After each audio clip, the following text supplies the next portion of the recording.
हुजूर ने फरमाया जब मैयत को दफन करके फारिग हो जाओ तो उसकी कब्र पर खड़े रहो। खुद हुजूर भी कब्र पर खड़े रहते दफन करने के बाद और फरमाते इसके साबित कदम रहने की दुआ करो, इसलिए कि अब इससे सवालों जवाब होंगे, अब फरिश्ते इसकी कब्र में आएंगे, अब इससे पूछेंगे, अब इसके साथ वो इम्तिहान होगा, तो इसके लिए दुआ करो, कब्र पे खड़े होके दुआ मांगो।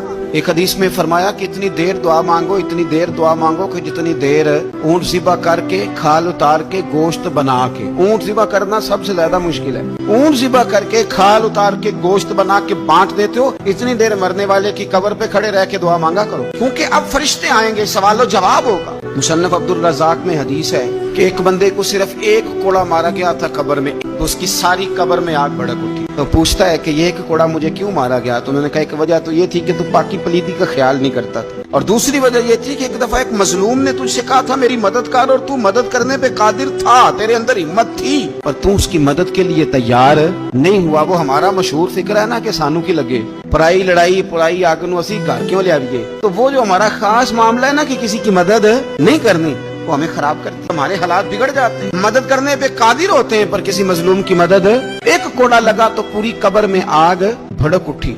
अज़ाब कब्र से अल्लाह की पनाह मांगी जाए, डरा जाए और आखिरत के लिए कब्र के लिए तैयार। कुरान मजीद ने कहा वैज़ल कुबूर बुस्सिरत, जब कब्रें कुरेदी जाएंगी ना, अलिमत नफ्सुम मा क़द्दमत व अख़रत, फिर हर जान जान लेगी कि उसने आगे क्या भेजा और पीछे क्या छोड़ा। मेरे अजीज, अपनी कब्र के लिए अपनी आखिरत के लिए फिक्र करें, तैयारी करें।